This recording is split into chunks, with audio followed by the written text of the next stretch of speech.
You're still watching Oroaje on Lagos Television, and today on this segment of the program we have Mr. Muda Yusuf, the Director General of the Lagos Chamber of Commerce and Industry, LCCI. You're welcome to the program, sir. Thank you very much. Okay, as the Director General of the LCCI, today we're talking, of course, we're talking about small and medium-scale business owners. Do you have a place for them in the LCCI? Of course, we have a place for them. In the membership of the chamber, the small businesses constitute about 80% of the members of the chamber.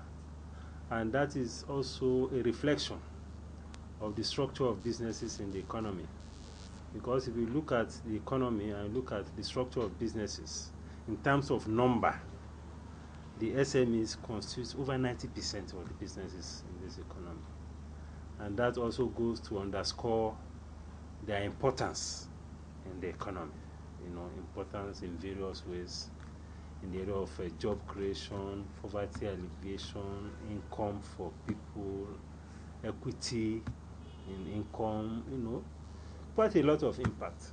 Okay. So that is the way it is, at least with the Lagos Chamber of Commerce. Okay, with what you've said, that means you've worked a long while with them.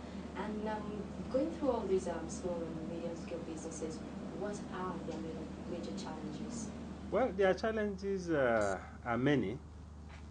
First, many of them have funding challenges because in the banking system, the small businesses, or the SMEs as we call them, are perceived as high-risk segments of the business environment. And because of this perception of risk, the banking system or the banks generally are not often well disposed to giving them credit. And if they do, and where they do, they give them at very high interest rates. They call it pricing for risk. If the risk is high, then you have to pay a premium. So generally, the small businesses have the challenge of funding.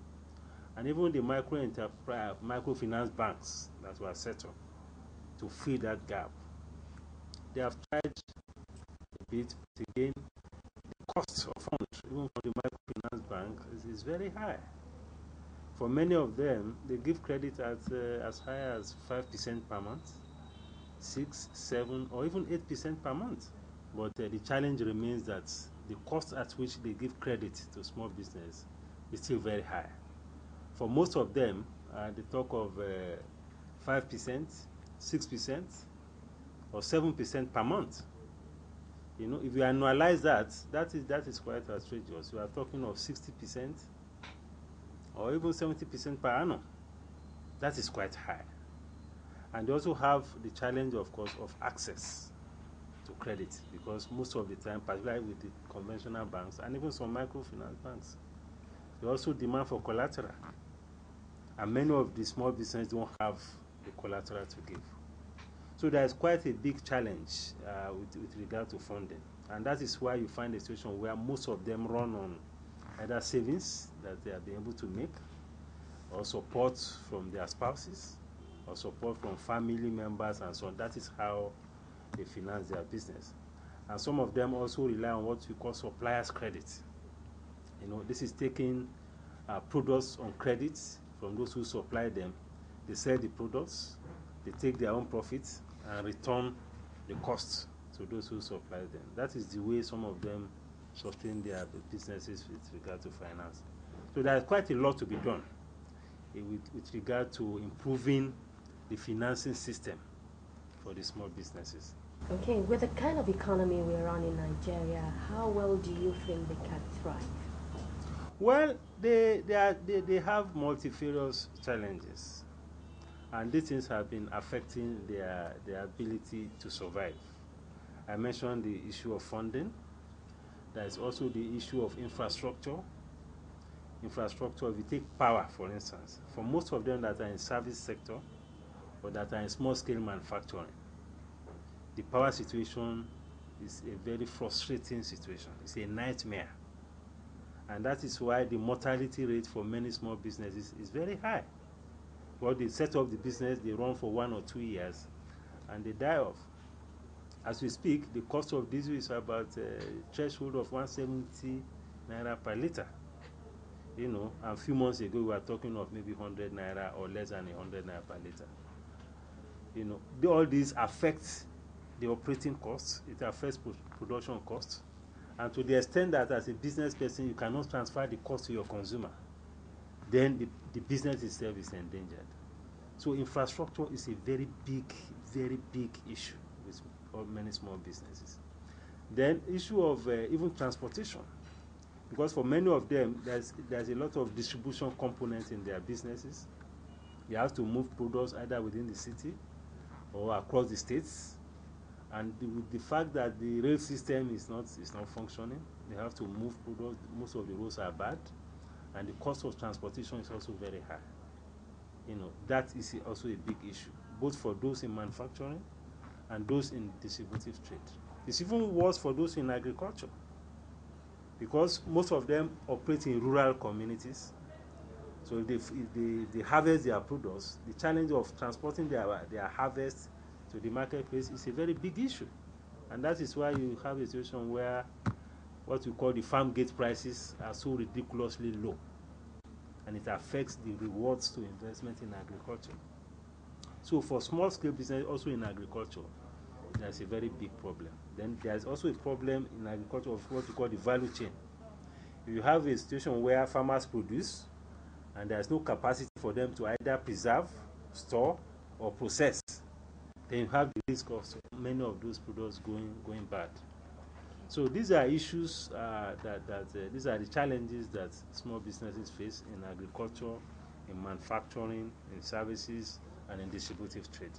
All right. What advice do you have for SMEs for them to thrive in this economy? Well, the advice I have for them is that first, they must understand the business they are doing, because the challenges are enormous. They must understand the risk, all the risk variables that are involved in any particular line of business. Because it's not enough for somebody to see a thriving business, either by your neighbor or your friends or your colleagues, and you think you can easily replicate that business, because there is what you call this bandwagon effect. A lot of it exists in the business environment. Thank you so much for accommodating us on Oraji today. We hope that when we come back, you'll be able to accept us. It's a pleasure. Thank you so much. You're still watching Oraji on Lagos Television, and we have been speaking with the Director General, Lagos Chamber of Commerce and Industry, Mr. Muda Yusuf. Thank you so much. Oraji continues. You're welcome back. Next is I Am the Boss. On that segment, we'll be taking up individuals that have excelled in their various callings, how they made it, what were the challenges that they were confronted with, and so much more.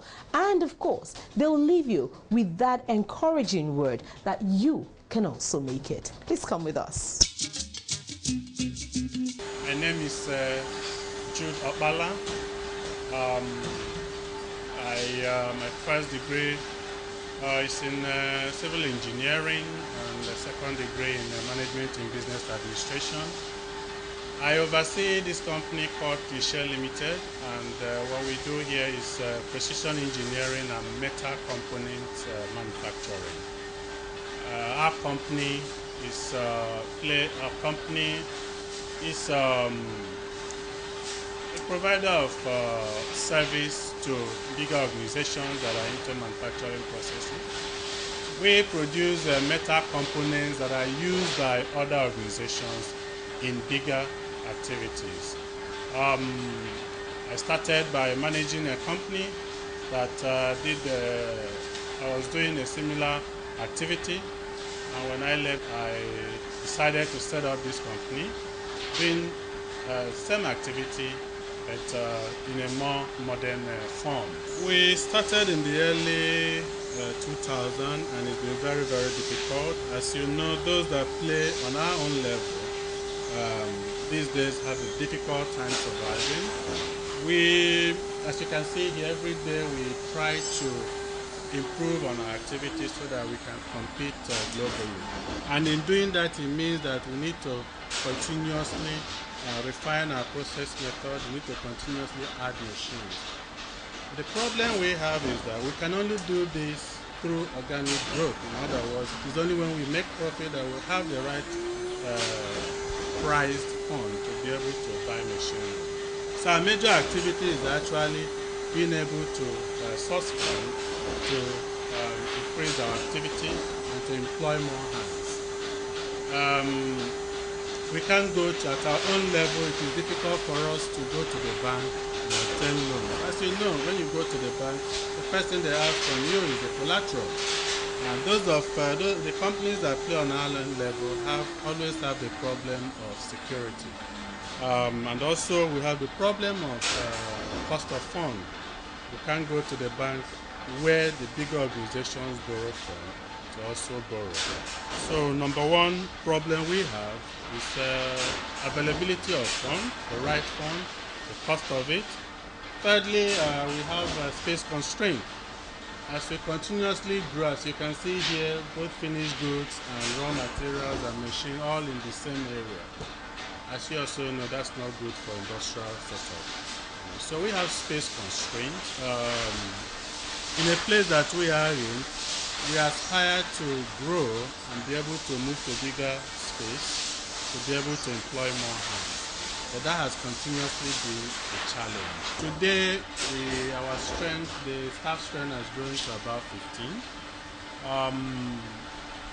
Our machines have increased, our activities, our products have really, the product range has quite expanded, but the fact still remains that we have gotten to a point where one has exhausted one's savings. As you know, people on our own level will always use our savings to start a business.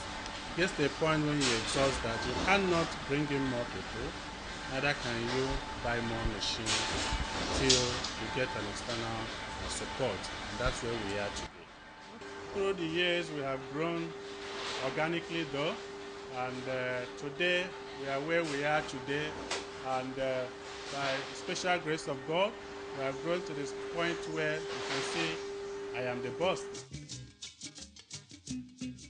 Quite an illuminating program, you would say. Printing business could quite be lucrative, you would say, but it sure has its own fair share of challenges and problems. Thank goodness the Lagos State Governor, Mr. Babatunde Fashola, is set to address those issues. One of those pressing issues happens to be power generation, power supply, and that will be addressed soonest.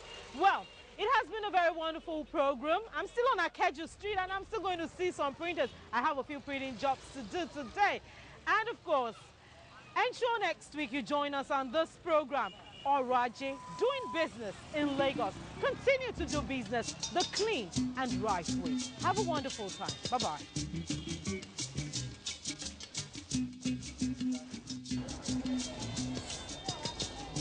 Okay.